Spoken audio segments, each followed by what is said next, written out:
Good morning, everyone. I'm Elizabeth Andrews, and I direct the Virginia Coastal Policy Center at William & Mary Law School, and we are so happy to have you with us today.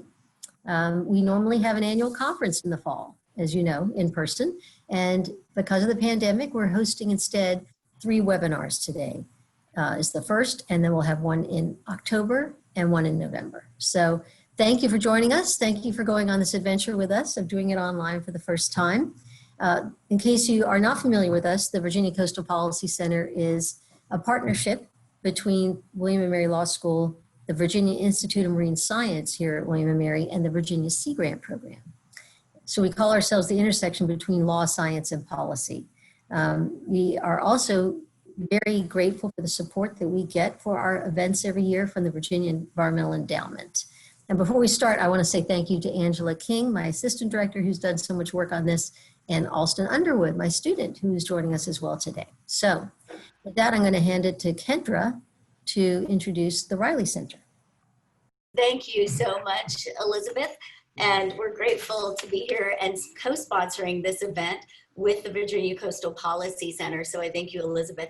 My name is Kendra Stewart, and I am a professor and director of the Riley Center for Livable Communities. The Riley Center is an interdisciplinary initiative at the College of Charleston whose mission is to leverage the intellectual resources of the college to support the economic and cultural vibrancy of the city of Charleston and other communities throughout South Carolina and the country. The Riley Center is guided by the values of our namesake, whom you will meet in just a few minutes, and accomplishes its mission by assisting in building the capacity of nonprofits and local governments across our state. So we are so pleased to be co-sponsoring this event today, and we look forward to doing more in the future. Thank you, Elizabeth. Great. Well, we're really excited to co-host this event with our partners in South Carolina. This is actually building on some prior events that we've held here at the VCPC. Last spring, 2019, we held a resilience funding forum and talked about innovative funding mechanisms. And then last fall, our annual conference featured how the business community and the banking industry can be supportive and help to fund resilience efforts. So this is the next step. We're talking today about how do we get there from here? How do we build on these potential solutions and figure out how to use them and overcoming the barriers that we may have to using them? And so you might wonder, why are we partnering with South Carolina? There are a number of reasons. We share with North Carolina much coast full of marshes that need to be preserved and rural areas that are subject to inundation. We also have 2 old historic port cities, Charleston and Norfolk, that have a strong military presence that needs to be protected, and that they share in common also having gone through the Dutch dialogues, the process that's put forward by the Dutch embassy, trying to figure out how to live and thrive with the water. We also have some other inside ties, which Bob O'Neill, whom I'll introduce to you shortly, actually has roots here in Virginia, as well as another fellow at the Riley Center, Jerry Gordon, whom some of you all may know. He was the long-term director of the Fairfax County Economic Development Authority, and after helping to bring Amazon to Northern Virginia, he retired to South Carolina and is now a fellow at the center as well. So we have some good, strong ties down there. So we're hoping to address some questions today with our exciting lineup of panelists. These are such wonderful speakers to address these issues. Issues such as strategic managed retreat is something that's talked about more and more as a potential solution. But how does a community decide on such a disruptive option and afford it? And how do you decide where to send the people who have been relocated? And what do you do with the people that can't afford to relocate and are still there with less services, fewer people around them? And how do we help our rural communities that can't provide match for all of these federal grants? We're going to talk today about BRIC, the new FEMA grant program. How do we help them to overcome that match obstacle? And how do we incentivize our wealthier communities to work with our communities with fewer people, fewer resources? What's the incentive? Collaborators need an incentive to collaborate. So how do we get there from here? Because flooding and sea level rise are here today, increasing, won't go away, augmented by a pandemic, a fiscal crisis, heat, drought, severity of storms. No, I feel like Cassandra, prophetess of doom here, but the list is not getting better, it's getting worse. And so we're here today to try to come up with some practical answers, and keeping in mind that our law, which tends to be too backwards looking instead of proactively forward looking, always needs to be analyzed as we go through these discussions. So I'm going to hand it to Kendra to introduce Mayor Riley. Thank you, Elizabeth. And just a few logistics and a little bit about the agenda before Mayor Riley gives us a great welcome and introduction to the event. In a moment, you'll meet David Johnston, who will be facilitating today's event, and each of our speakers will have a few minutes, 5 minutes, to introduce themselves and their topic. And after that, we'll have a lightning round of questions which have been pre-prepared, targeted to each of our speakers to allow them to further expand on their topic. And then following that, we'll have a Q&A from the audience. So we hope you will stick around and participate. The way you participate in the Q&A is you submit questions. At the bottom of your screen, you should have a button that says Q&A. So you just type your answer in and click send. You can ask questions to any of our panelists, as well as anyone you hear on the webinar at all today, from Mayor Riley to Bob O'Neill, to David Johnson, to even Elizabeth. So we hope that you'll stick around and participate in that with us as well. So I have the distinct pleasure of introducing the namesake for the center, Joseph P. Riley Jr. Mayor Riley served 10 terms as the mayor of the city of Charleston from 1975 to 2016. He is known for his innovative redevelopment projects, his commitment to racial harmony and progress, and his crisis leadership that he demonstrated after Hurricane Hugo in 1989 and the massacre at the Mother Emanuel AME Church in 2015. Mayor Riley led a city government with an with an impressive record of innovation in public safety, housing, arts and culture, children's issues, and economic revitalization and development. The city of Charleston is recognized as one of the most livable and progressive cities in the United States, thanks to his leadership. Riley has held numerous national leadership positions and received many, many awards and distinctions, such as the National Medal of the Arts presented to him by President Barack Obama. The American Architectural Foundation and the U.S. Conference of Mayors created the Joseph P. Riley Jr. Center Award for City Leadership Design in his honor. He received the American Society of Landscape Architects Olmsted Medal.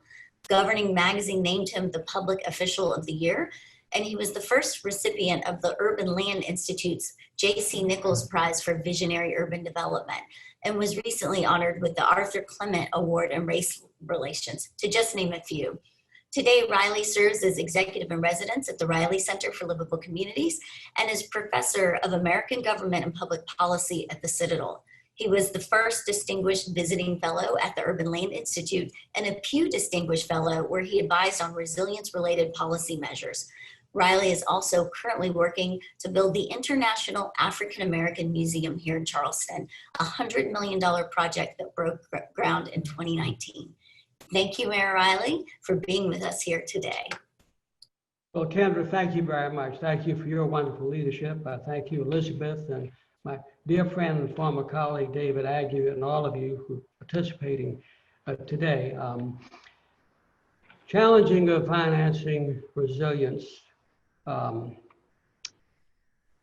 If we wait until the crisis occurs, it will be too late. We must feel constant urgency about the funding of resiliency plans, and they must be a constant companion here on out. People often say, well, Joe, how did you get the money for that? Various projects that we did, and we're ambitious. And I said the old-fashioned way, be creative and work your butt off. And that's how we must approach this great challenge of our time. I will tell you a story that's somewhat relevant. You decide in 5 minutes.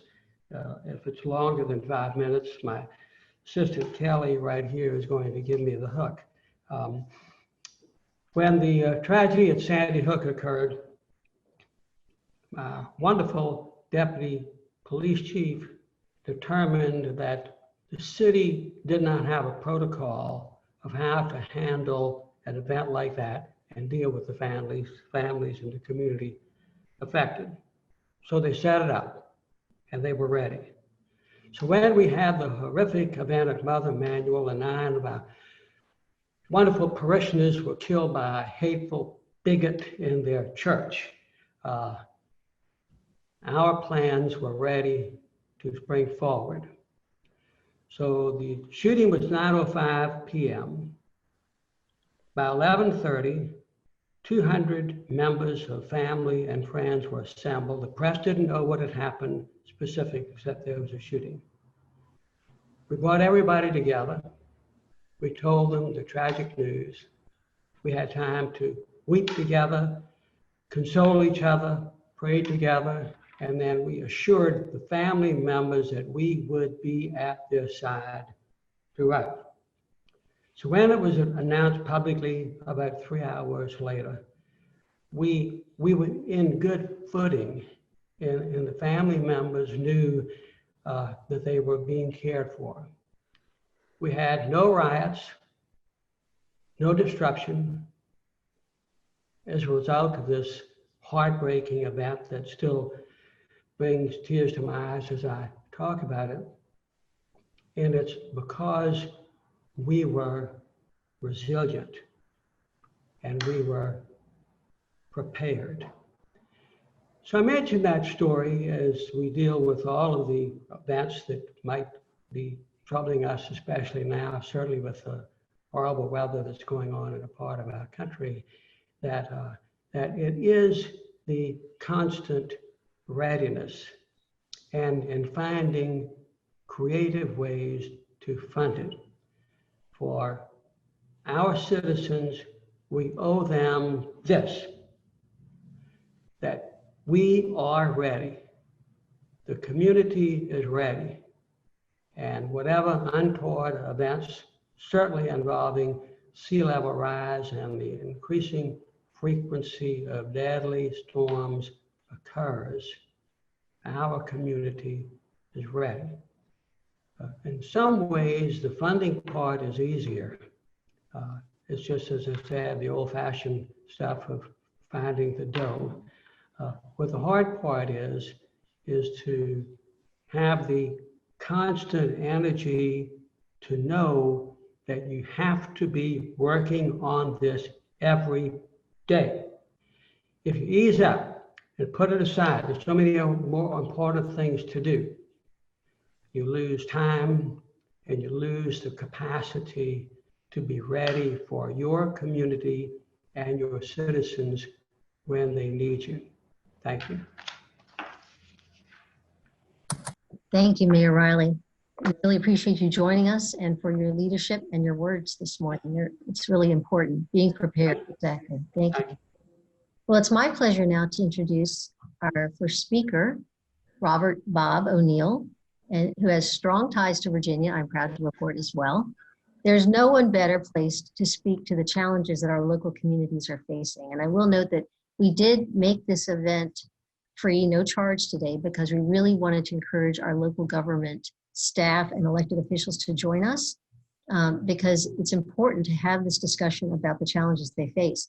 Bob was the executive, he is now an executive in residence and fellow for the Riley Center, but he was the former executive director of ICMA, former president of the National Academy of Public Administration, former senior vice president of public finance for Davenport and Company, working with local governments, former Fairfax County executive, former city manager for Hampton, and he gets the inside scoop there because his brother Terry is still there, director of community development. So no one knows better all different angles of these challenges that localities face. So it's my pleasure to introduce Bob. Thank you for joining us today.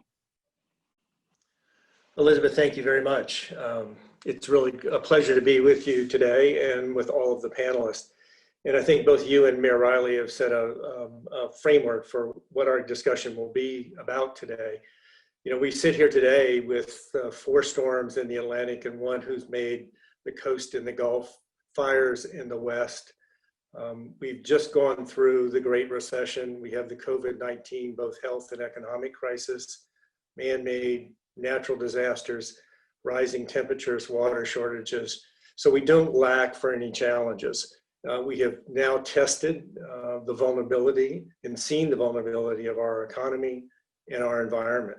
We've seen the challenge of institutions that are now not capable of dealing with the issues that face us every day. So For the panel, I think what we're going to try to do today is look at resiliency from 5 different dimensions.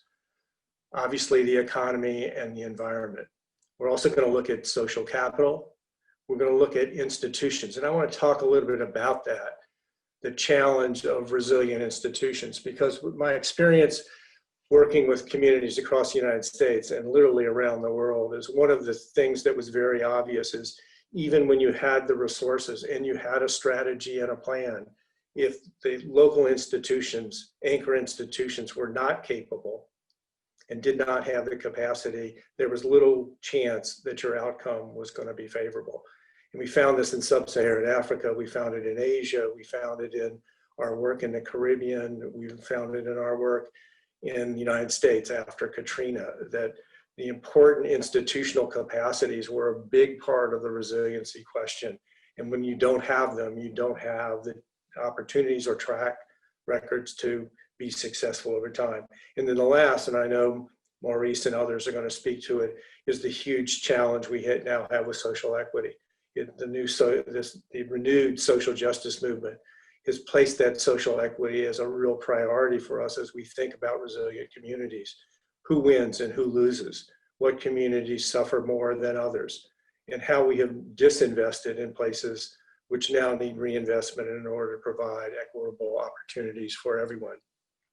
So I'm going to use a highly financed technical term. So what our challenge finance-wise is threefold. One is we have a series of buckets that need to be filled with resources. You've got to figure out how to finance state, regional, and local resiliency plans. You've got to think about how you finance capital infrastructure. How do you deal with surge capacities? The COVID-19 has pointed out very clearly that particularly in our local governments and nonprofits, including hospitals, the idea of how you deal with surge capacity is an important component of the long-term financing. How do you deal with bridging communities, resources, and institutions during the crisis to get us through? The COVID-19 experience has been really clear about the revenue loss that's going to happen to local governments, and how do you bridge to get from where we are today to hopefully the COVID-19 behind us, and then financing the recovery and transformation. What we're going to need is communities that are different than they are today, and so how do we finance that in some way?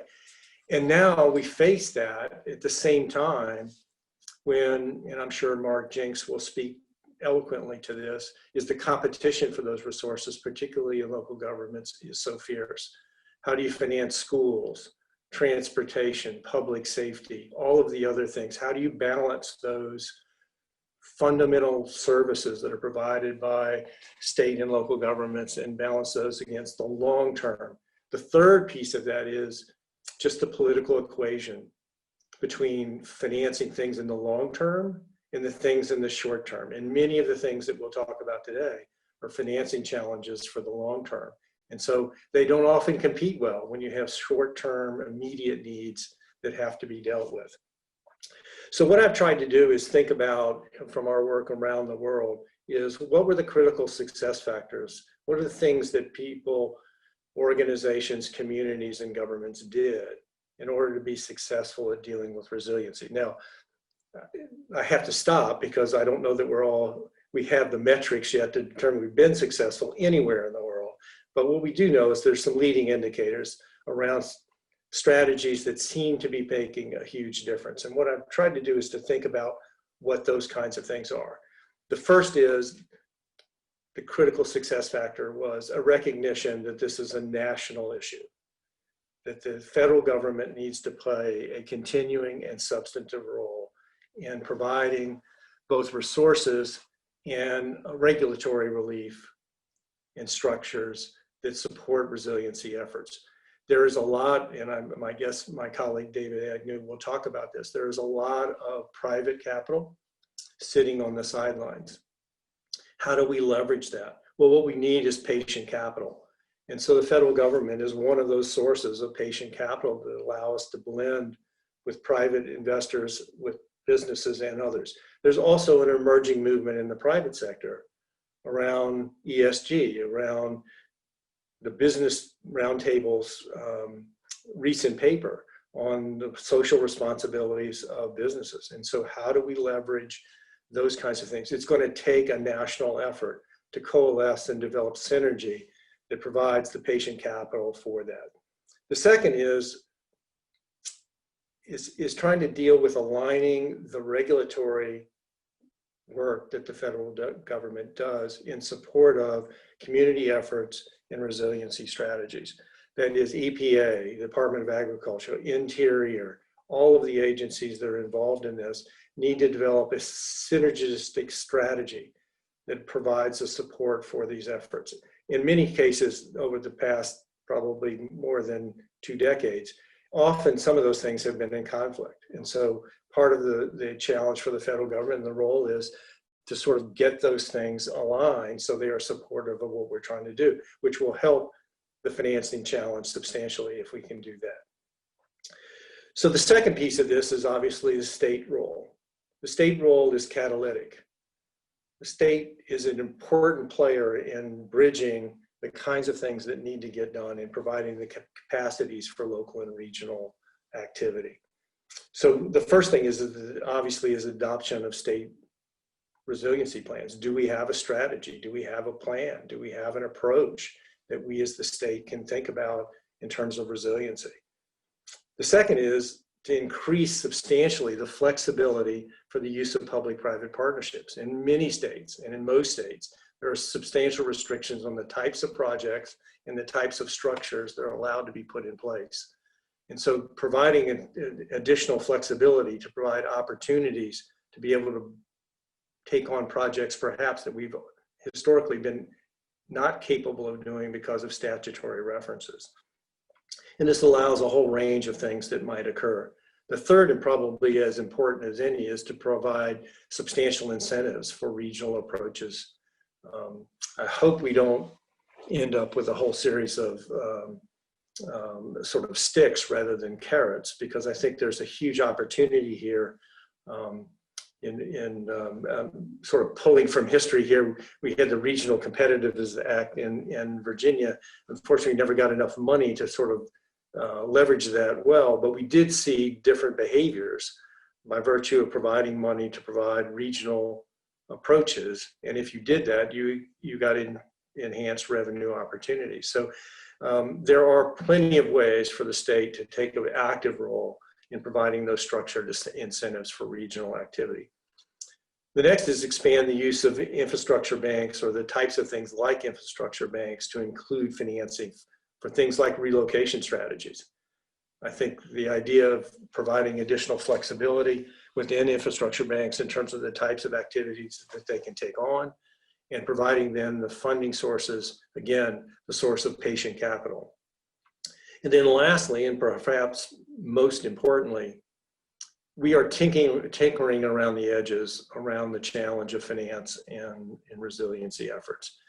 It is going to require a dedicated revenue source. There's no way we can attract the kind of capital that we want, nor to do the types of projects and programs that are going to be necessary without a dedicated financing source. And so that revenue needs to be developed in partnership with local governments. It can come from a wide variety of perhaps opportunities, real estate transfer taxes, it could be general revenue sources, it could be all kinds of things that could be blended together. But there's no way we're going to identify the amount of money is going to be necessary without a dedicated revenue source. And then lastly, there's the local role. First of all, the local role is going to be substantial. Obviously, it's going to be where the projects actually occur and programs occur. We're going to have to adopt different land use. We're going to have to leverage the dedicated revenue source to bring to bear the private sector investments that are going to be required. And so that's going to require some creativity, as Mayor Riley indicated, to put together revenue package or financing packages that are going to be necessary to develop for programs and projects at a local level.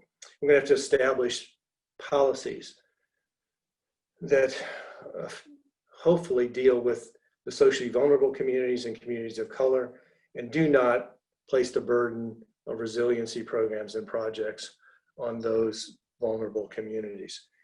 And we're going to have to develop goals and metrics to ensure inclusive economic development, because not only do we want to sort of restore here, what we want to do is transform, and the transformation provides opportunities for inclusive economic development, and I hope Maurice will talk in some detail about that.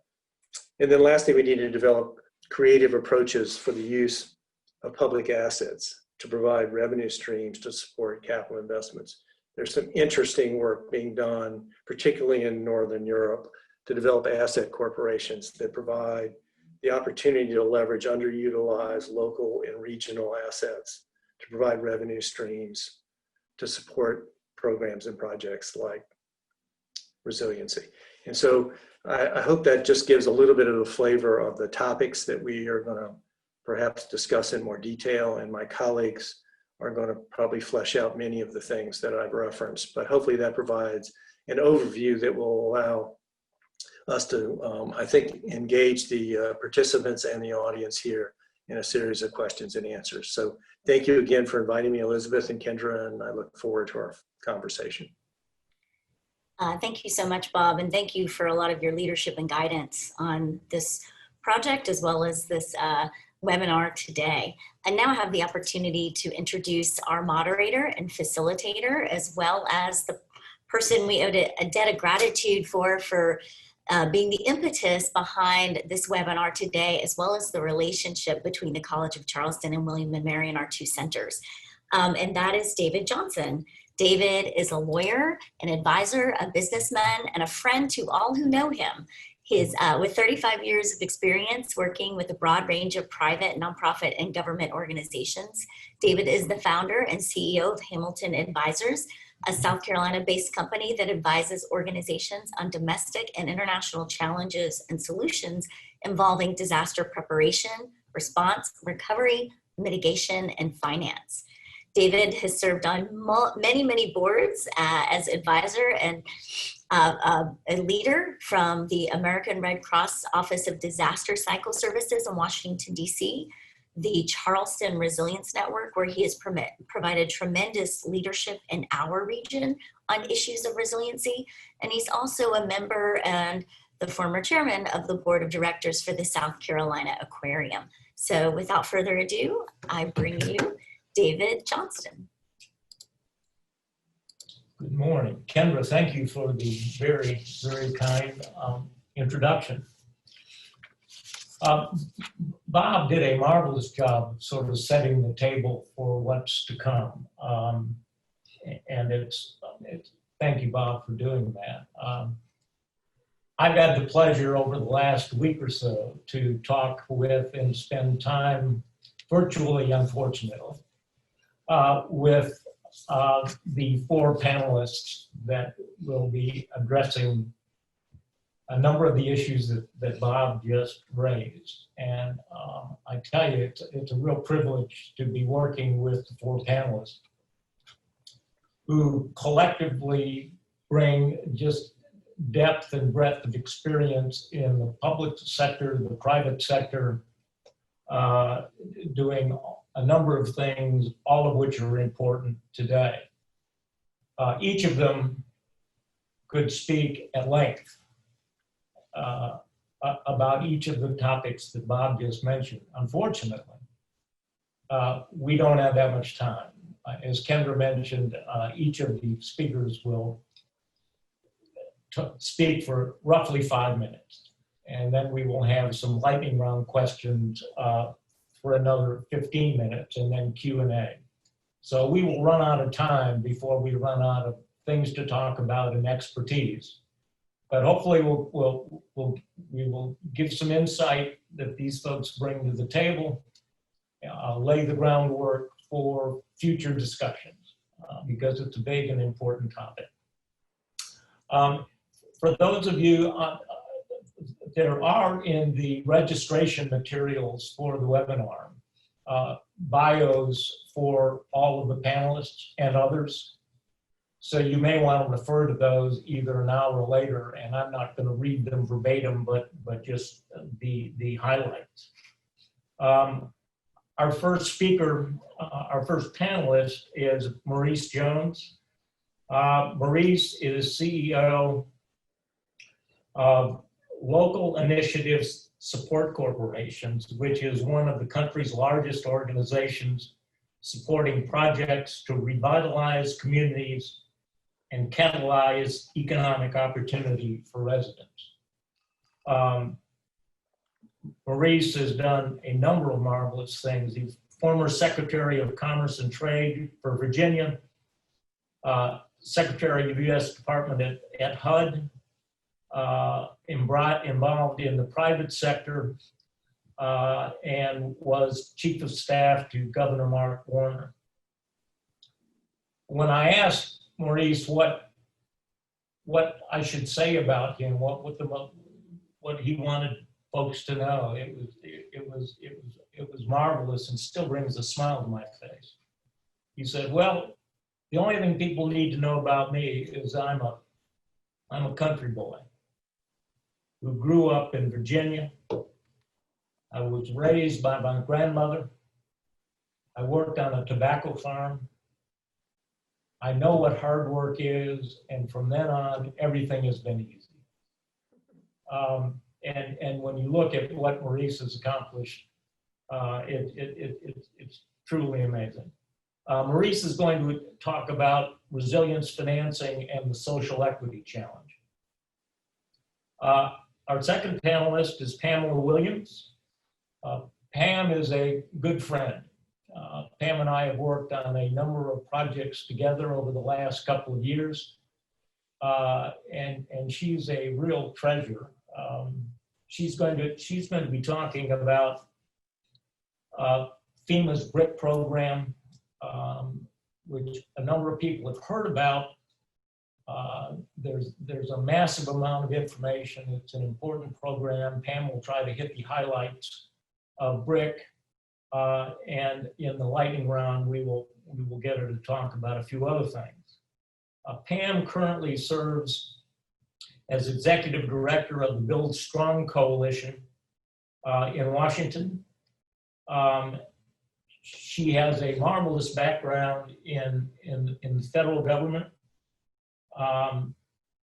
She's really an expert in disaster law and policy. And she told me the other day when we were getting ready for this, that one of the things that people may not know about her is that her former colleagues at FEMA, with whom she worked for a long, long time in very senior positions, call her the master of disaster in a complimentary and very affectionate way. And as Pam speaks, you will understand why that's the case. Among her many accomplishments while she was in the government, Pam was the principal drafter and negotiator of the Disaster Recovery Reform Act, a major piece of legislation. Pam is a lawyer.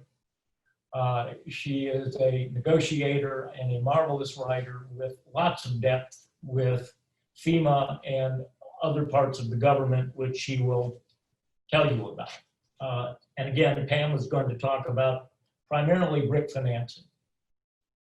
Our third panelist is Mark Jenks. Mark is going to speak. He's going to give an overview from a local government perspective about challenges for financing resiliency from a local government perspective, including credit agency impacts. Mark currently is the city manager of Alexandria, Virginia. Has a long history. Kendra's telling me to hurry up, so I'll hurry up. Thank you. She's my timekeeper. Great history working with local government, credit agencies, and in order to keep it going, I'll let Mark sort of tell you the things that he is most interested in and his insights into local government issues. Our final panelist is David Agnew. David currently serves as managing director of the Macquarie Group, where he's responsible for infrastructure, financing and related issues. David is now in the private sector. Prior to being in the private sector, among other things, David, close confidant to the Riley Center, to Mayor Riley, and a real son of Charleston. As David has mentioned, he's, he has a different job, but he's still here in Charleston and certainly part of who we are.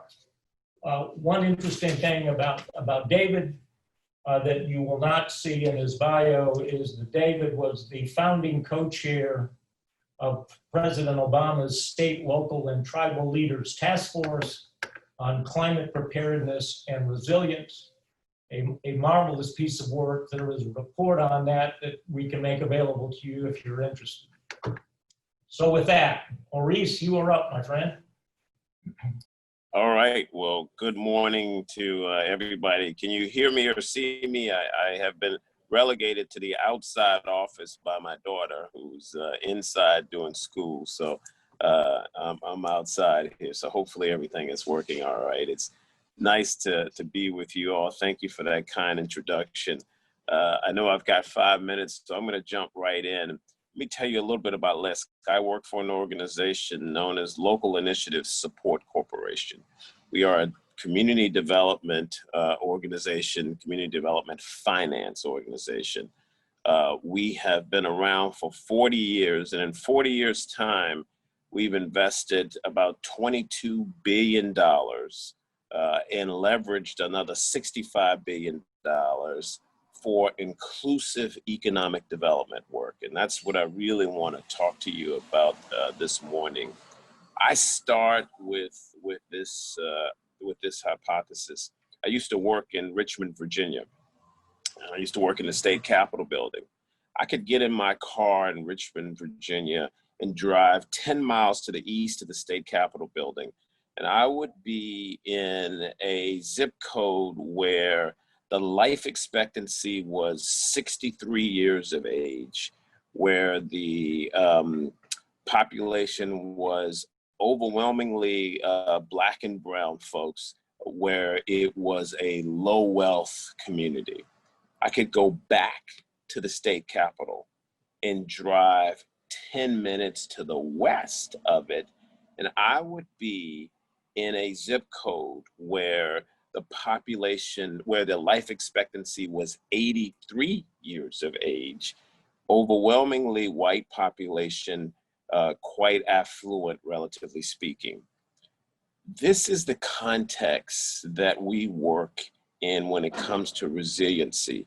If you look at what has happened in the context of the pandemic and the recession and now a racial reckoning in the country and in Virginia and South Carolina as well, the people who have been most impacted in an adverse way have been Black and brown folks and people living in low wealth communities. Every crisis, every issue tends to impact these communities in a much more adverse way, which leads me to the real message for me, which is that you cannot do resiliency if you don't do inclusive economic development. There's just no such thing. And so talking about resiliency without talking about the fact that at the core of it is inclusive economic development is living in a world that's an illusion. Crises hit in our country and in the world our poorest places and people and organizations the worst. And so what can we do to really, really get ready and make people resilient and places resilient? We need to do economic development in an inclusive way.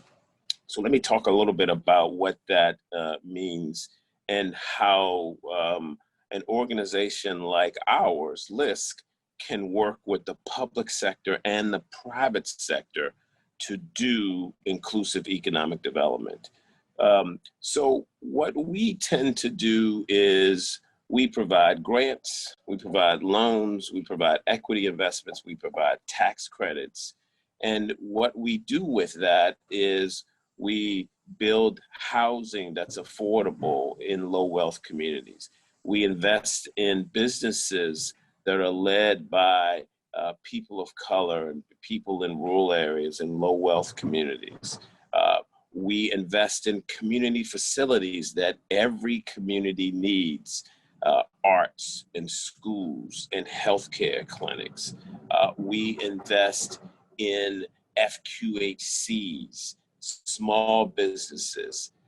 It's this kind of work that we do with the public sector and the private sector that is at the heart of resiliency and resiliency financing. Our view is if you really want to build resilience, you have to focus on people, place, organizations, and systems. In the people area, it's about what you're doing to help low wealth and Black and brown communities get quality childcare, quality K through 12, quality post-secondary opportunities, credentials, etc.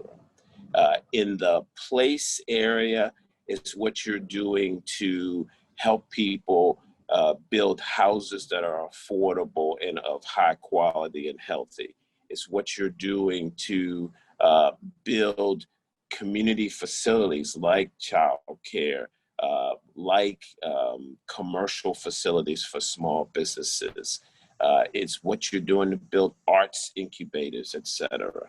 In the organizations area, it's what you're doing to build small businesses. And when I say small businesses, I'm talking about businesses that are 10, 15 people that are, barbershops and salons and small grocery stores and retail and small manufacturing. It's about those kinds of businesses. I hate to do this, my friend, but you're out of time. Okay, all right. Can you wrap it up on this one? We'll catch you on the question. I'm glad you stopped. I wondered, I was trying to track my 5 minutes, so my apologies. I'll just sum it up. That's the risk we run with all this. This will be great, but sorry to cut you off. All right, cool. Next is Pam Williams. Good morning, and wow, what an amazing group we have here that is clearly illustrating their passion and commitment for resiliency. Like David explained, I'm going to talk about things kind of from that federal perspective that Bob talked about in the structural framework that finally the federal government seems to have a willingness and capability to at least take some key steps towards. So look how far we've come. Resilience is not a new conversation, right? We've been talking about this for decades. And unfortunately, just like Elizabeth said, we tend to not pay attention to it until we are like we are today. We have over 2 million acres burning in the West. We have a Category 2 hurricane that just came ashore. And all of a sudden we're like, what should we do about infrastructure resilience and residential resilience? And we know time and time again, the National Institute for Building and Home Safety has told us that for every dollar that we invest pre-disaster, we can get anywhere from a $4 to $11 return on that $1 investment. And so just like Bob said, this makes business sense. This makes community sense.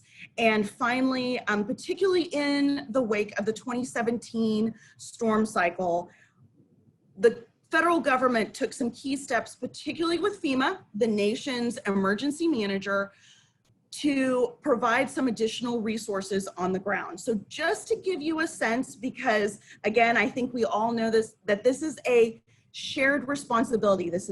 Resilience is not something that only government can handle. But as of 2019, FEMA had put about $15 billion on the street for mitigation.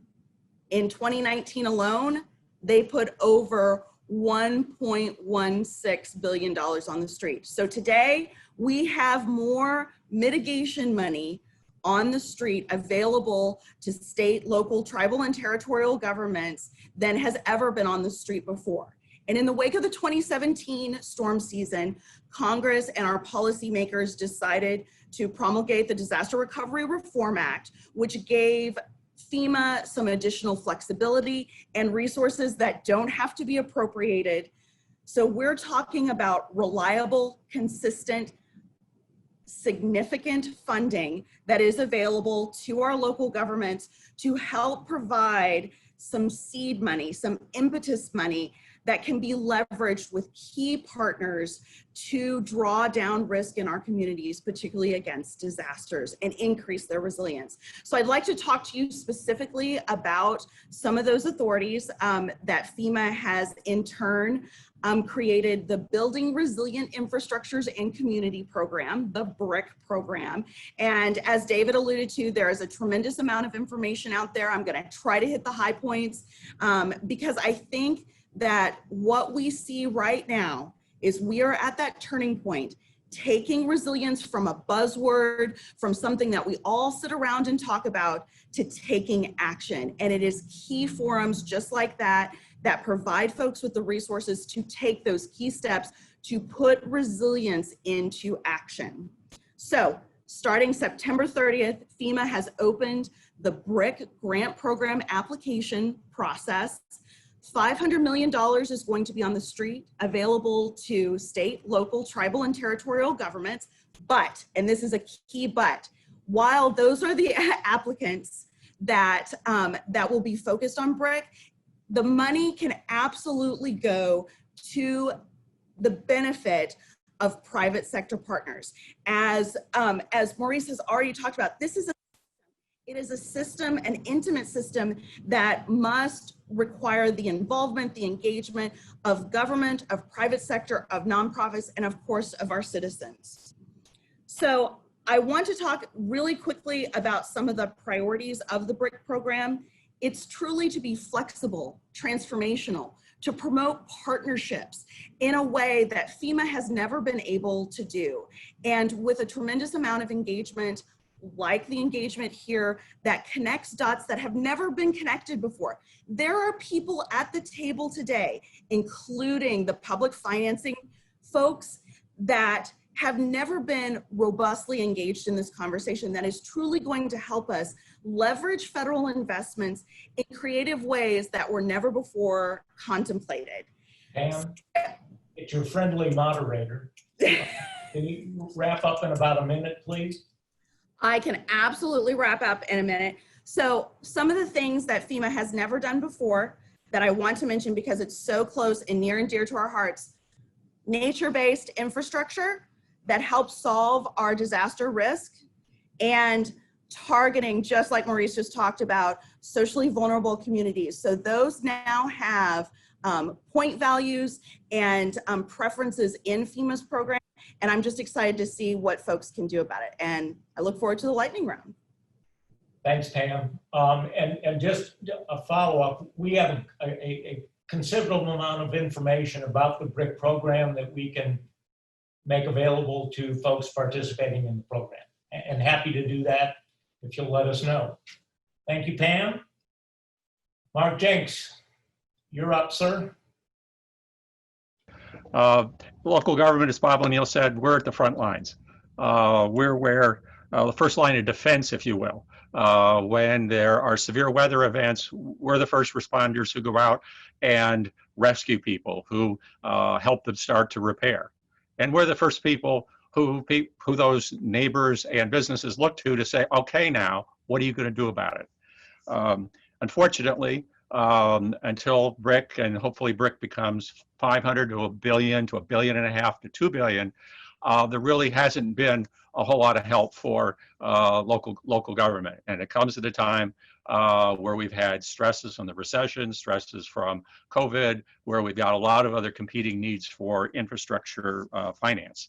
But we have to address this. There's just no question about it. And it's addressing it not just with one issue. It's how do you take buildings in the municipal buildings and turn them into net zero buildings, or build and pay for a net zero building? How do you change the building code to require that of the private sector, so those investments the private sector makes in making their facilities more resilient? Finding solutions. I agree with Mayor Riley that this isn't easy. This is like affordable housing, where if you look at most affordable housing finances, it looks like a layer cake. First tier, second tier mortgages, grants, you name it, put it all in until you got enough money to make it work. And that's the way financing resiliency is going to have to go. We've been down this road before, not quite a century ago, when sewer systems were being put into place. The physics of gravity and the way water flows were such that regional sewer authorities were created because that's the way the gravity system needed to work. So jurisdictions were willing to say, yeah, not just within my borders, but what's within the basin, if you will, and let's create a structure. Let's give them a financing mechanism in a sense of revenue bond authority and ability to assess fees, so that in effect they have a revenue stream. So we've been down this road before, and we're going to have to look at other structures, create regional entities, regional intergovernmental agreements, because in many cases a waterway has got two sides to it, and one jurisdiction on one side and one on the other, and we're going to have to and have been working with our neighbors to say, how do we address this issue jointly? The advantages of creating the other entities, you can get off balance sheet financing. You can get it so the rating agencies are not saying, oh, look at all that debt you've got, because it's some other entity, there's some other way of paying for it rather than tax revenues. The rating agencies are going to be important, and because they're going to determine how much your interest rates are going to be for the debt that you're issuing and for your existing debt. So working with them and figuring out structures and getting them to understand the problem. And we're just at the beginning of this. I was flabbergasted to read Standard & Poor's wrote within the last year when writing about climate change. Uncertainties of climate science is the reason they do not include climate change in their base case for ratings analysis. And that is amazing to have a major rating agency kind of, we're on the sidelines of this. But at the same time, they've got one foot in, well, we do need to do something about it. So for example, they've looked at modeling of climate change and saying, what's temperature rise? What is it going to do to water supply? Where are the hot spots in the country going to be? And then when they're rating the debt of those entities, they know to ask those entities, what are you doing about this? They know that's an additional stress those entities at some point are going to have to deal with. So I think what we're going to see is the rating agencies is gradually kind of move towards putting in their base case an expectation of the localities and states will be bringing to them proactively proposals and acknowledging in official statements and prospectuses that, yes, this is an issue, and yes, this is our plan of dealing with it. Moody's and Fitch have both kind of more of a positive outlook in regards to that climate change is real and that they expect localities to begin to address it. But right now, a specific ratings criteria and factors are, I'd say, they're at the front end stages of trying to figure that out. Mark, thank you. Be some interesting lightning round questions for you following up. Okay, Brother Agnew, you're up, sir. Okay, thank you so much. It's great to be with you all. It's always great to be with my friend and mentor, Joe Riley. You know, I remember when I first started working for Mayor Riley, he used to say that disasters catch a community where they are and accentuate the trend lines that that community has already put in place. And when I recently read Judith Rodin's book, The Resilience Dividend, I thought to myself, Mayor Riley has been talking about that exact concept his entire career. So great to be with Joe Riley. You know, in my time in Charleston City Hall and then in the White House with President Obama, it certainly didn't seem that we had any shortage of natural disasters to deal with, but obviously that trend is intensifying and we need to address this question. It's an urgent and very timely discussion that we're having. Talk a little bit about where I am now. I'm at Macquarie, which is a diversified financial institution based in Sydney, Australia. We've been around for just over 50 years.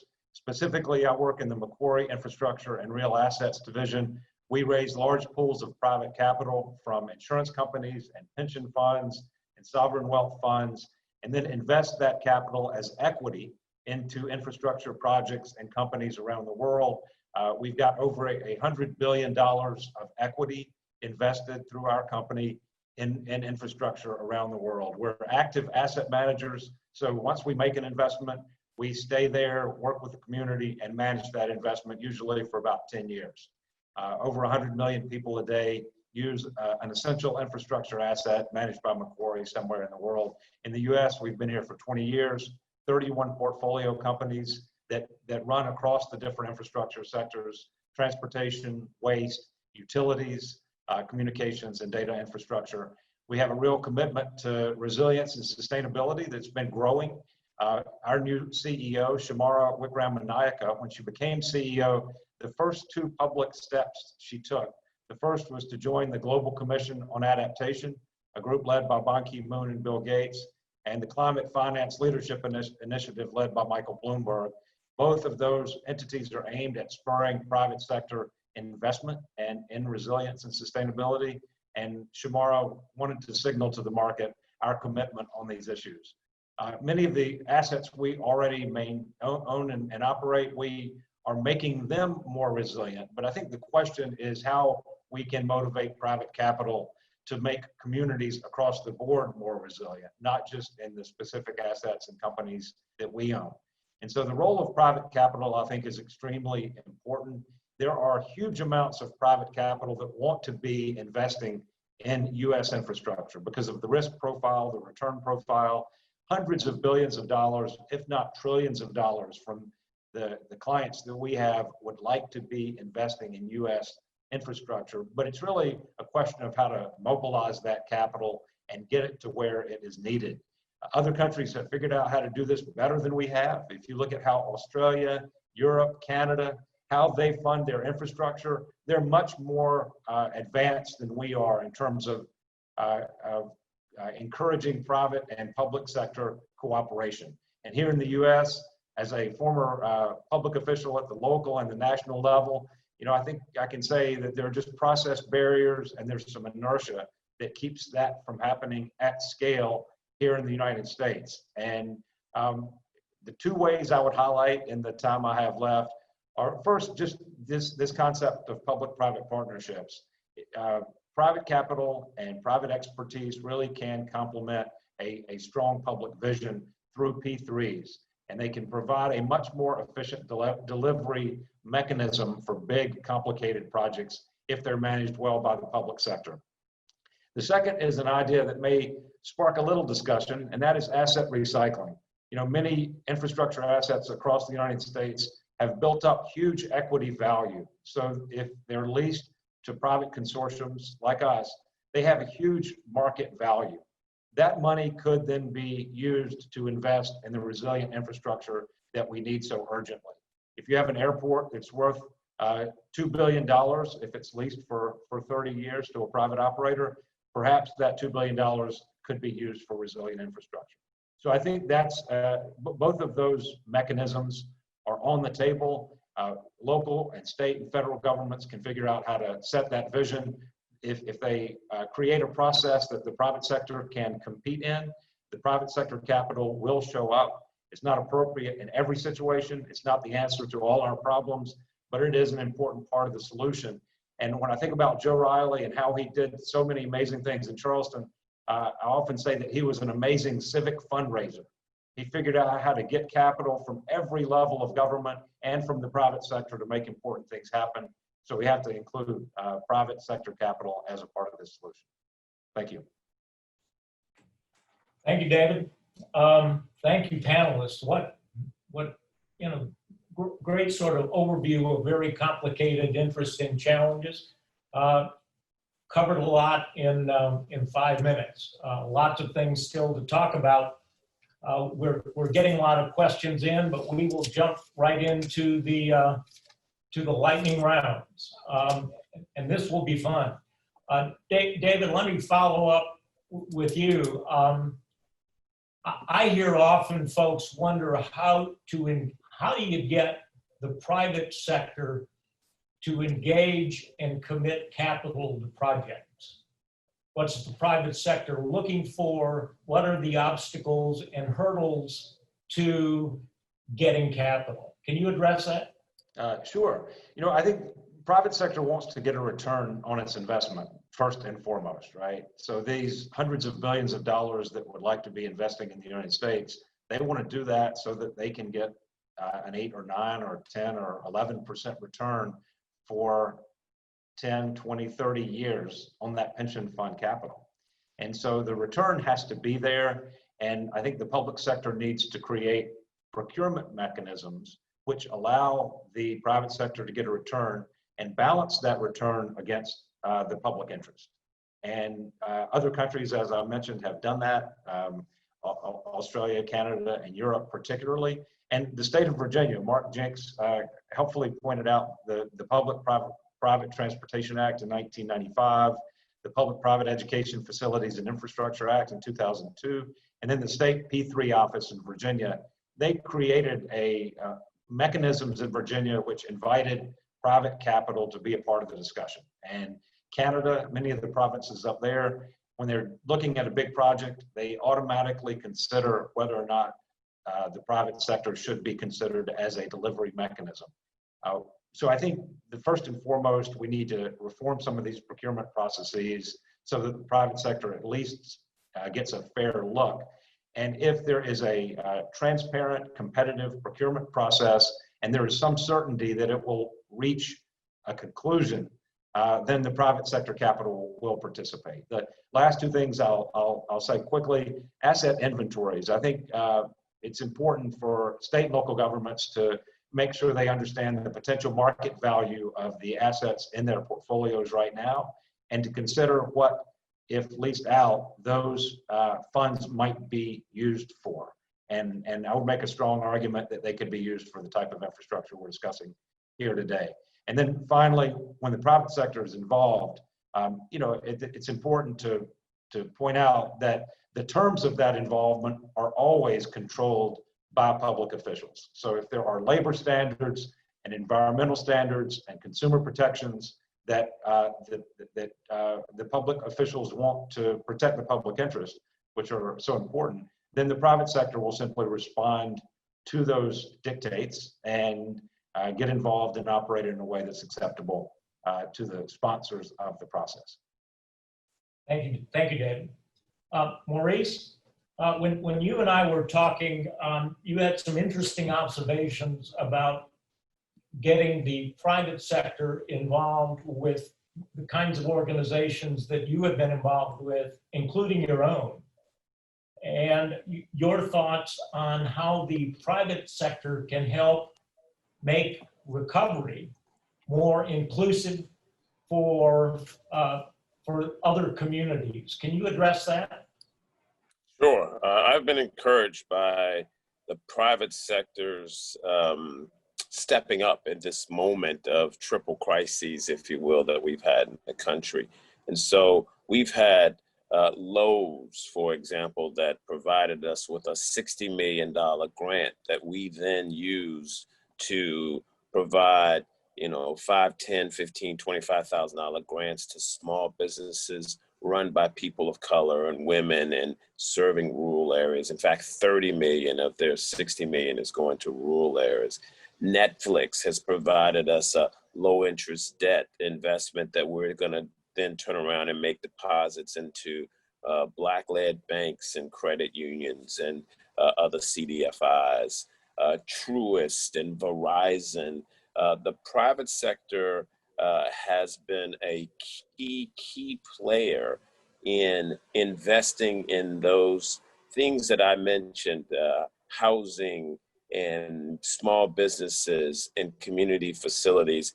And they have used us as a vehicle to put together the capital stack that I think David or someone else was highlighting.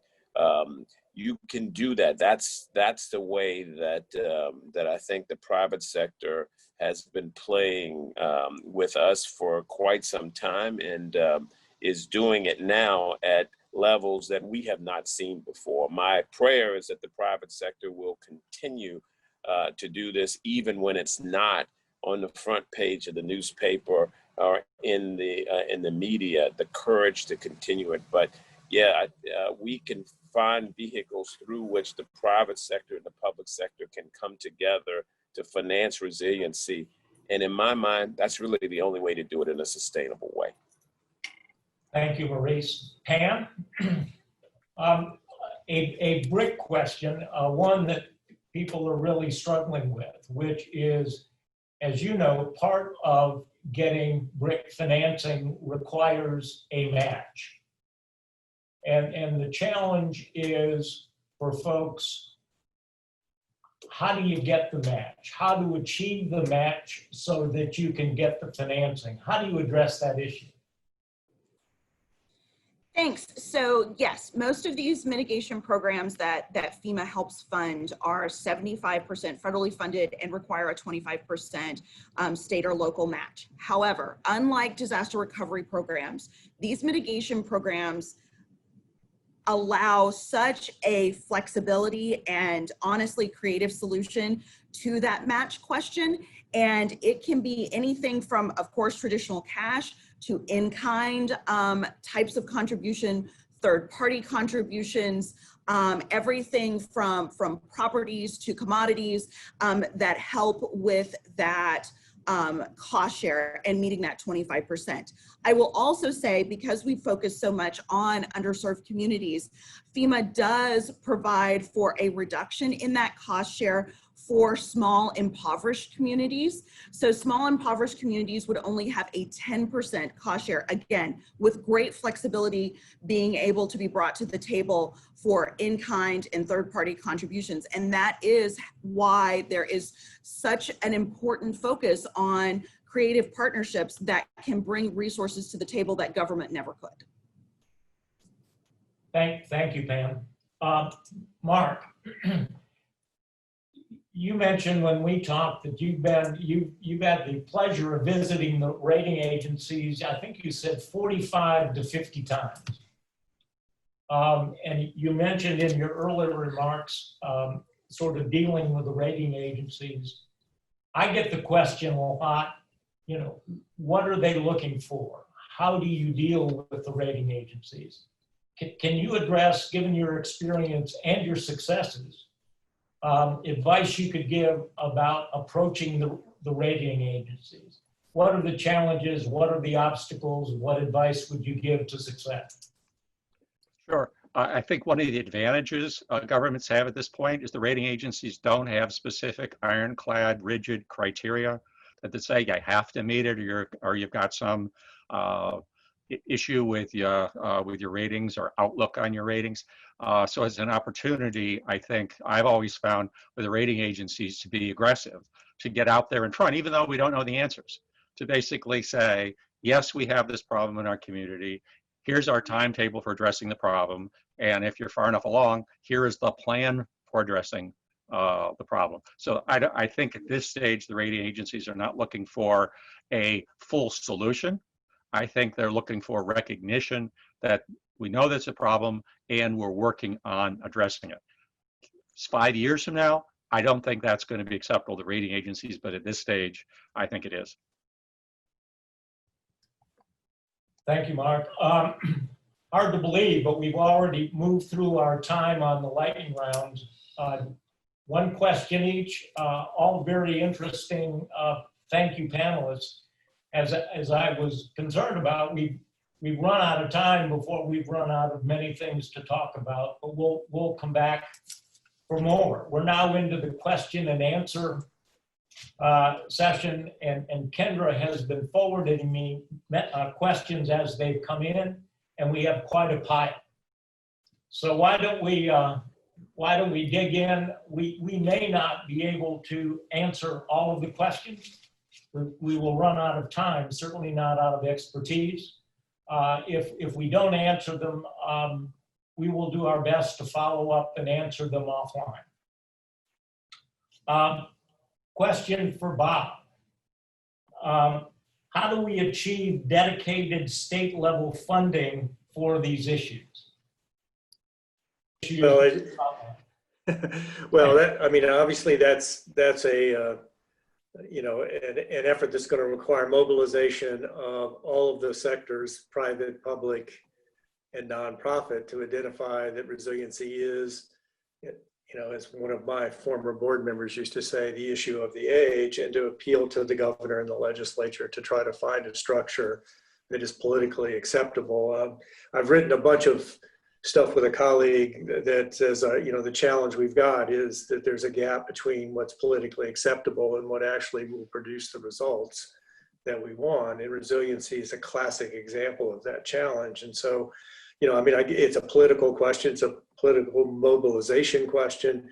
It is not one that just should fall to local governments, for instance. It should fall to the Chamber of Commerce, the other business community folks who have a huge stake. And I think mobilization of those around a consistent plan to then identify what the gaps are going to be, and that the importance of a dedicated revenue source. So, I mean, there's no easy answer to that other than it's a political equation that hopefully we can mobilize enough people about the sense of urgency.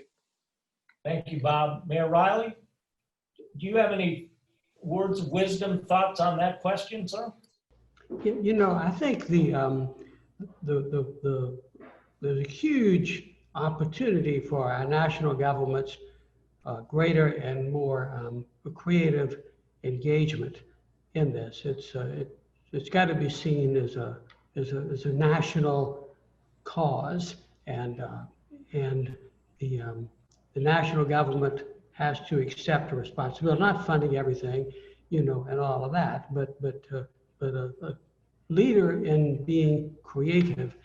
And I think, for example, the national government could require for grants like BRIC that that there be a written agreement with the state government in terms of they're working with local governments or impoverished governments or whatever the criteria is, just to set it up where everybody has to play ball. And I think the national government is the necessary leader. Not that they fund everything, but they can help. But it's just got to be seen as a huge national crisis, and the national government can't just be a kind of an interested observer or a part-time participant. They've got to be all in. Thank you, sir. Another question, a number of you could answer this one. What role do you all envision interagency, interregional, intercity collaborations will play in financing resilience projects for impact mitigation and prevention? Mark, you want to take a shot at that one? Sure, I think there is a role. Our watersheds do not recognize local government jurisdictional boundaries. So it does me little good to do a lot of stormwater management if the dam and the jurisdiction in Bob O'Neill's former county lets water loose without some agreement on how it's going to be handled. So it's going to take local governments working together. Sometimes it's a one-off issue, and sometimes it's going to need to be a regional authority that's given some kind of taxing or fee authority, so it can basically not just be a planning mouthpiece, but something that actually can deliver projects. Thank you.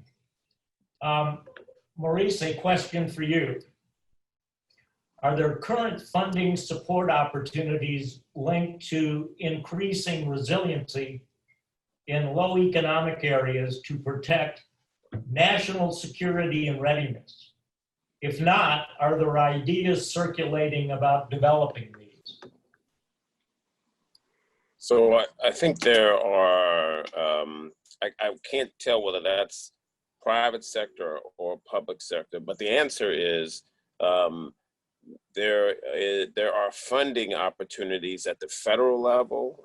We get funding from Department of Labor, Treasury Department, HUD, amongst others. There are funding opportunities at the state level and the private sector.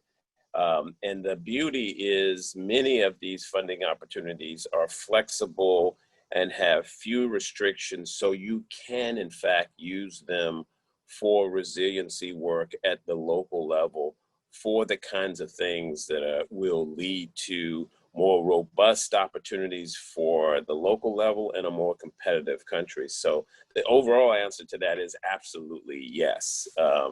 And the real key that I'm seeing now is an incredible increased appetite in the private sector, chambers of commerce, the business roundtable, large technology companies, large healthcare companies. That's where we're seeing actually the most, the fastest growth in funding coming for this kind of work. And I'm really encouraged, and I hope it continues. Thank you. David Agnew, a question directed specifically to you. Is there a role for firms like yours to invest in land redevelopment that includes state-of-the-art stormwater management? I think there are not a huge number of cases of P3s and stormwater management to come to mind. I think Prince George's County had one. The city of Philadelphia involved the private sector in its stormwater plans. And I haven't seen the results of those lately, but I think there's no reason that private capital wouldn't be involved if there's a process that invites them in and there's a regulatory structure put in place that allows them to achieve a return. And private capital likes scale, just to make a fairly obvious point. So some of these large community-wide or even region-wide endeavors are very attractive as potential places to invest if they get to scale.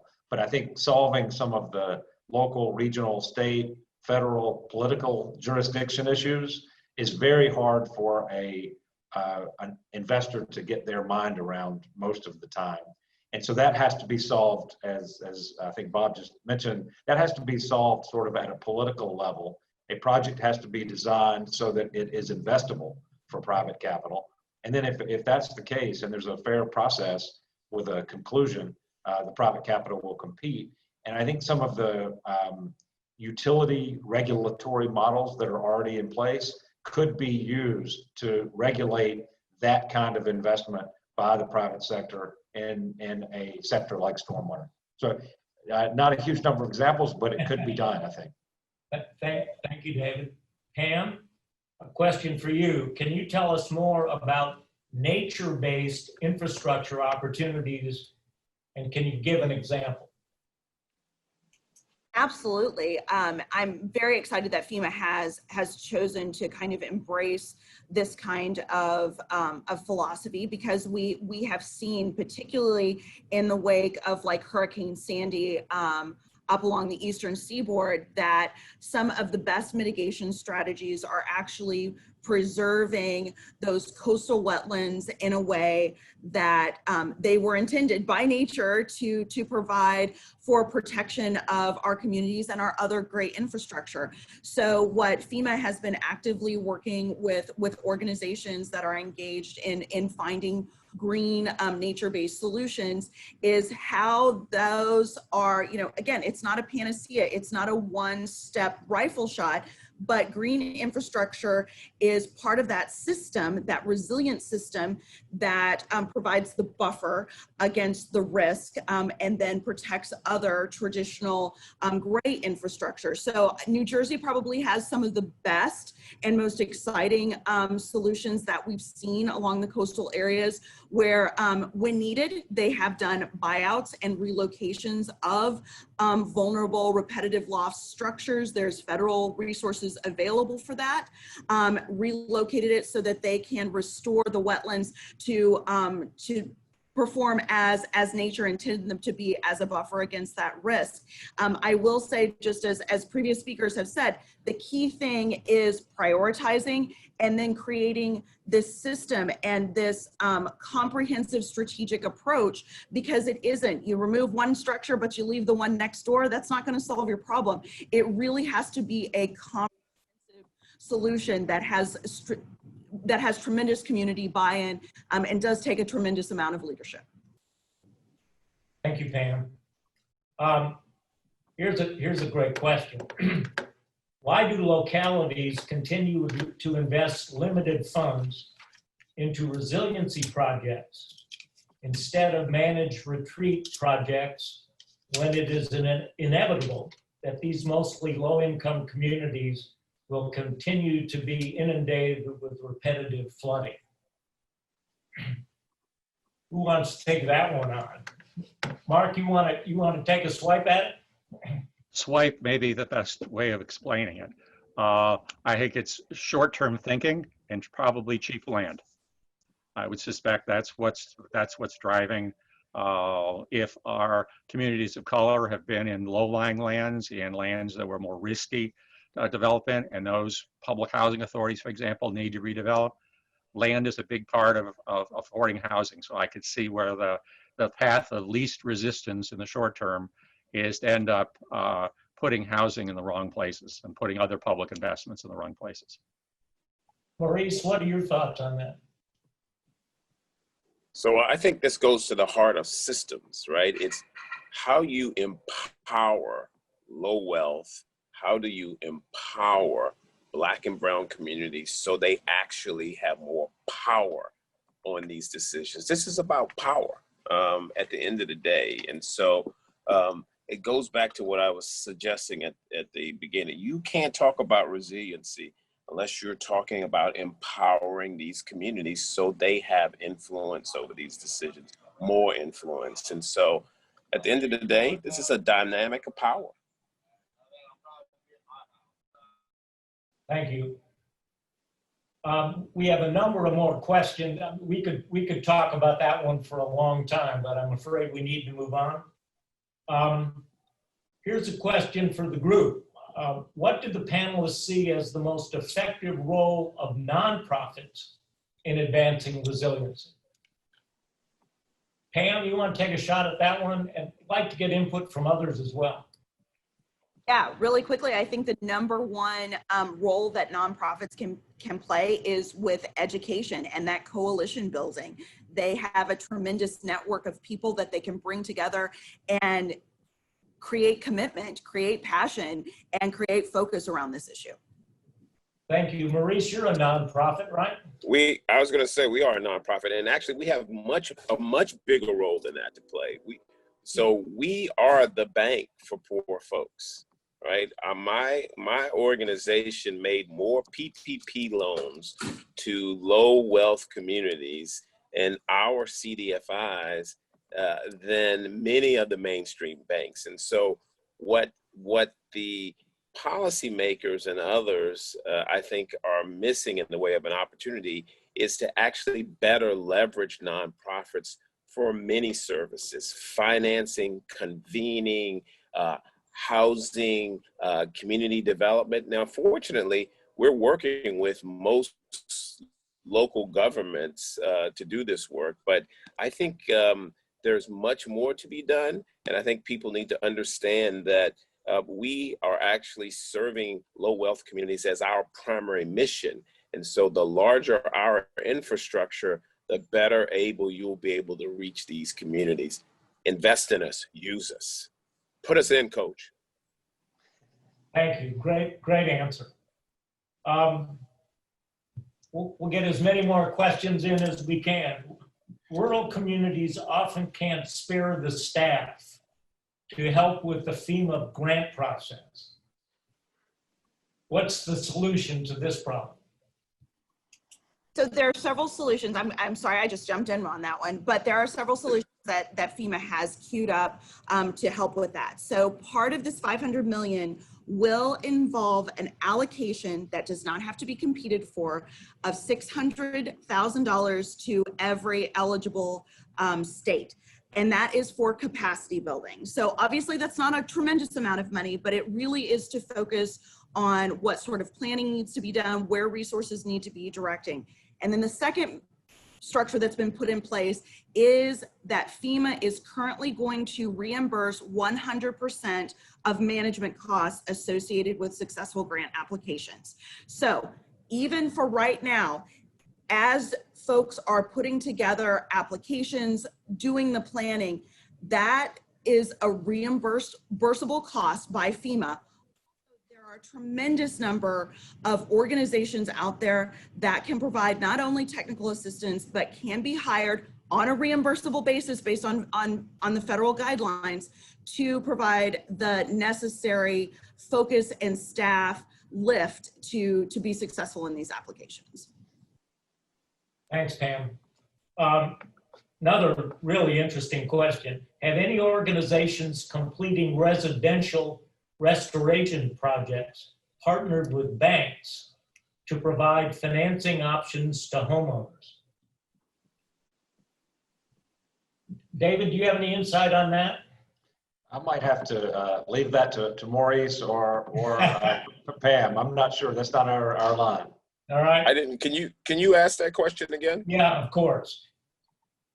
Have any organizations completing residential restoration projects partnered with banks to provide financing options to homeowners?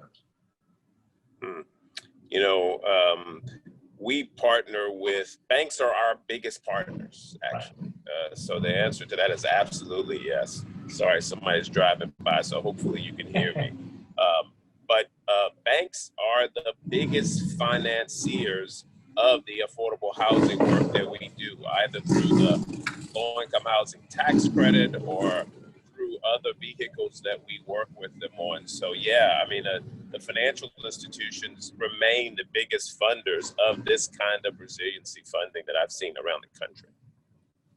I could add, I don't know of a resiliency model for a bank with individual homeowner, but there clearly is the model with solar installation, whether you can get the bank to finance and then the local government agrees, even if you change owners of the house, that will ensure that in effect we bail out and we make sure those loan repayments get made over kind of the return period of time it takes to justify solar investment.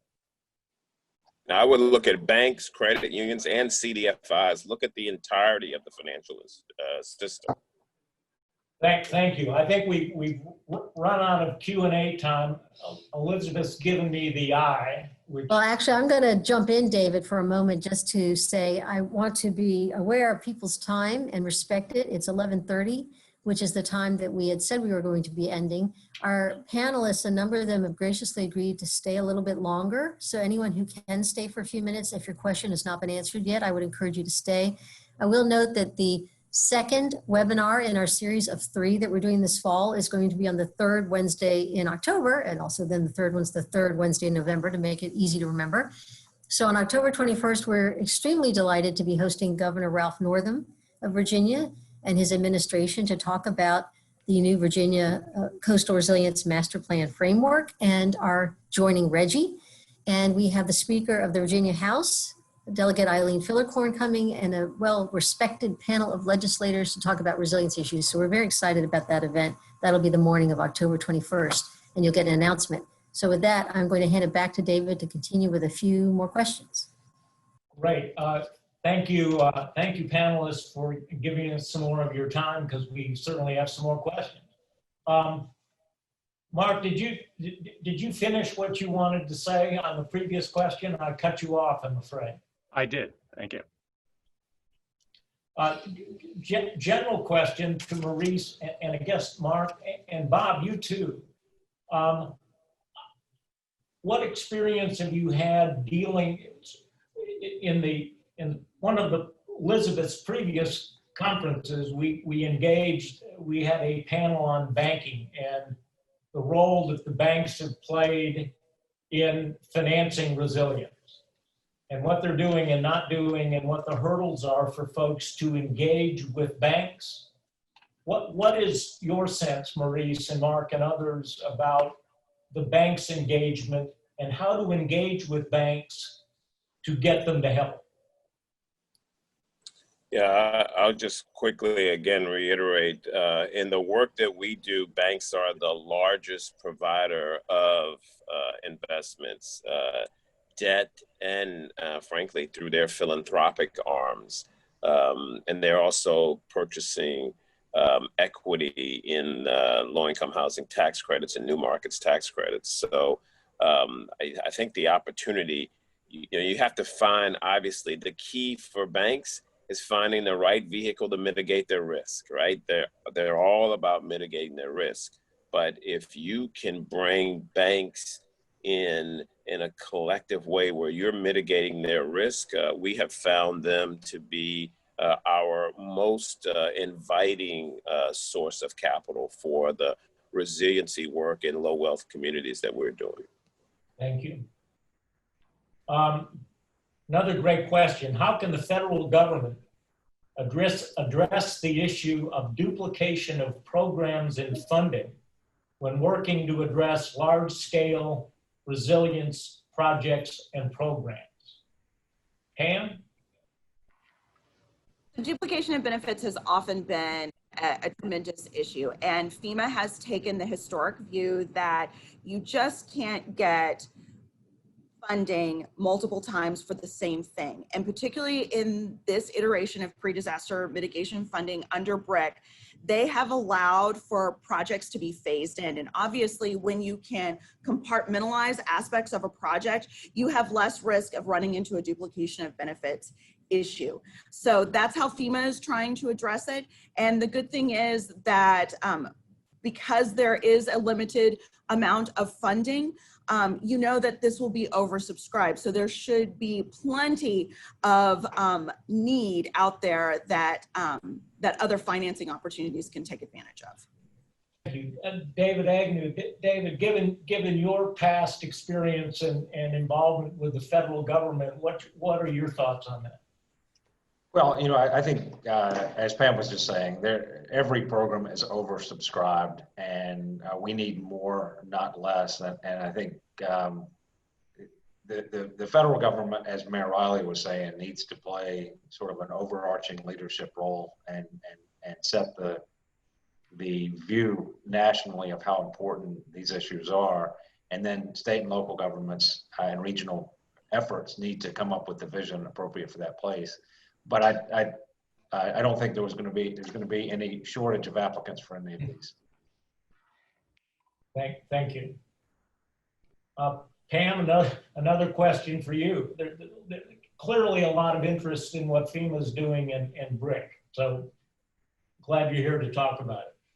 Are there better ways to coordinate FEMA's interest in support for green infrastructure with SRF water infrastructure support, trying to get through this question, and figure out ways FEMA and other programs into flood risk mitigation work, creating water quality improvement?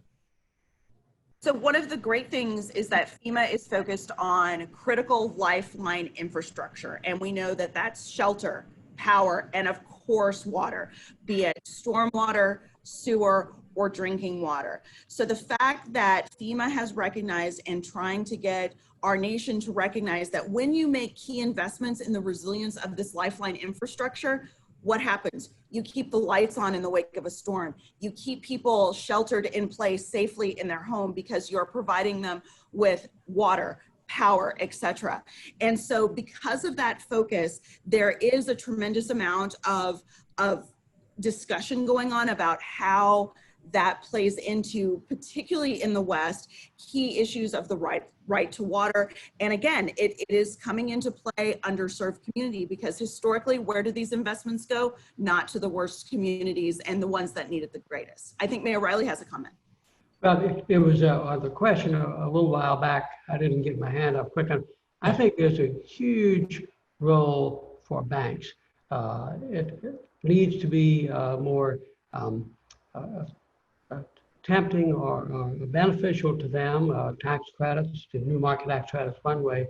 But when I first got into this business a long time ago, banks were heavy players in affordable housing directly and other initiatives, and the public relations value of that to the banks was very important. So the banks have big muscles, and I think the national government just needs to be more creative in making these more enticing for the large banks. A huge amount of capital is on the sidelines that could be brought back into action.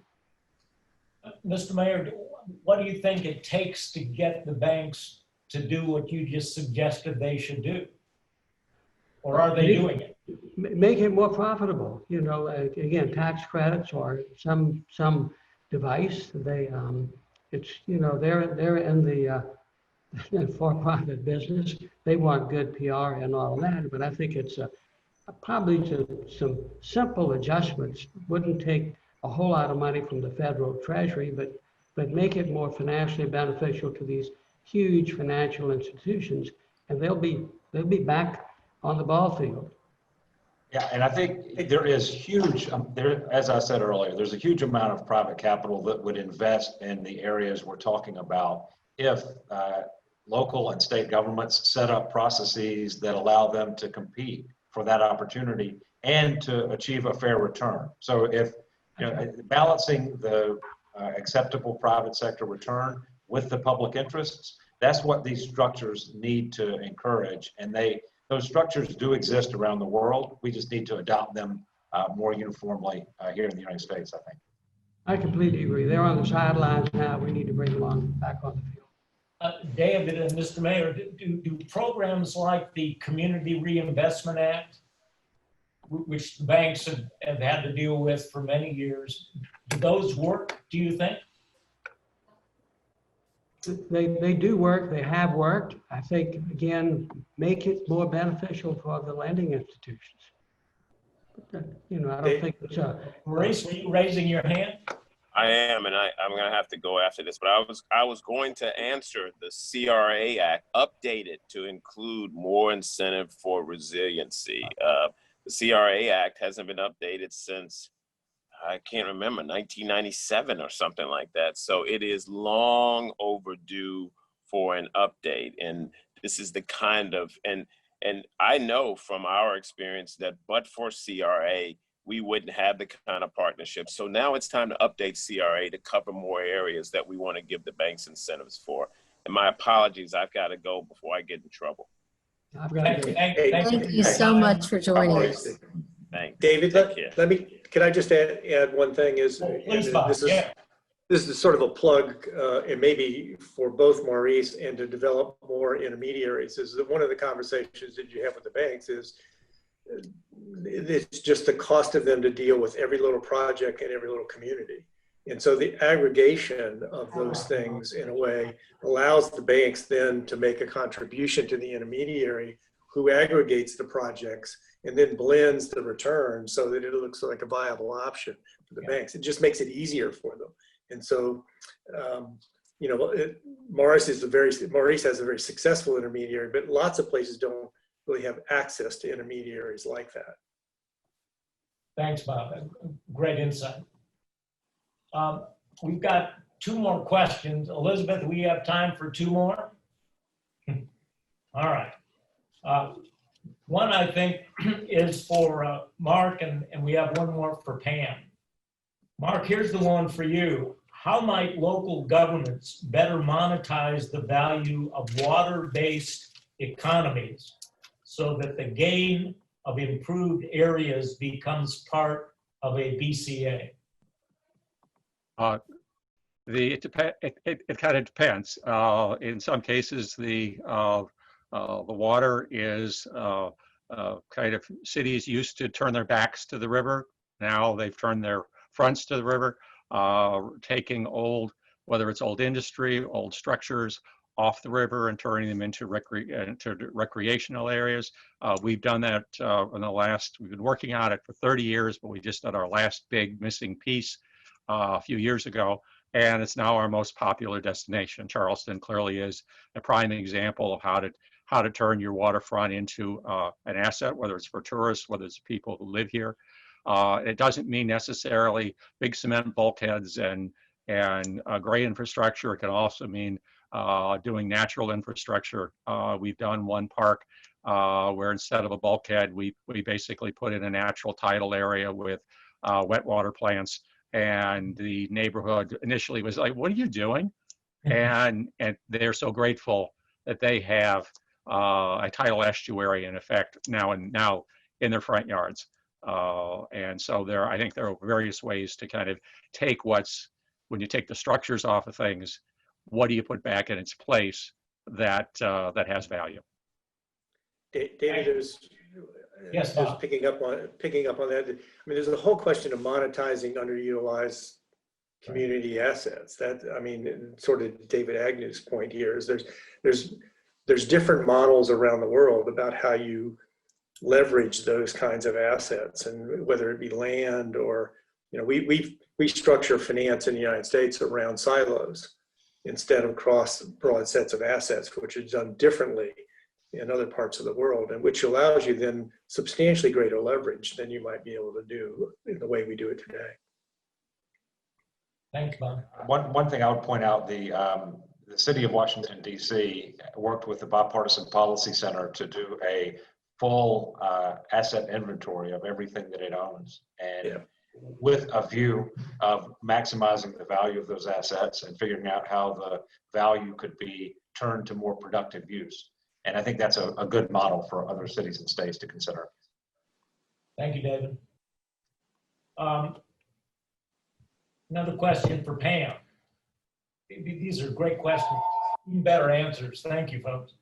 Pam, can a nature-based brick project be conducted on a private parcel with no structure to mitigate, no history of SRL or RL, in an attempt to protect a tidal wetland that is privately owned? Well, that's a specific one, isn't it? Wow. And of course, all of this is very, very fact-based. So the legal requirements for brick funding are that it must be cost-effective and risk-reducing. That is actually in the legislation. So you have to be able to show that, in fact, you will get a return on that investment. There needs to be a cost-benefit analysis and a ratio of at least 1, and that it reduces the risk of future disaster damage. So that really is the threshold technical question for any of these projects. Also, and this goes, again, right back to key strategy and leadership, all of these projects need to be consistent with state, regional, and local hazard mitigation plans. And the wonderful thing is that this conversation has brought together folks that have been traditionally stovepiped, whether it be community development, natural resources, transportation, as well as the emergency management folks, to truly come together and create a comprehensive approach to these disaster risks in our community. Thanks. Great answer. Elizabeth, how are we doing? I think we're probably going to need to call time. It's 11:45, but if there are questions left, then we can try to send them on to the speakers and see if we can get some answers. But thank you, everyone, for your patience in staying both to ask questions and to answer questions. And a big round of applause remotely for our speakers for all of their wonderful insights. We will look forward to seeing you in October, and this recording will be posted on our VCPC website and on the Riley Center website. So look for it there. Thank you all. Thank you, everyone.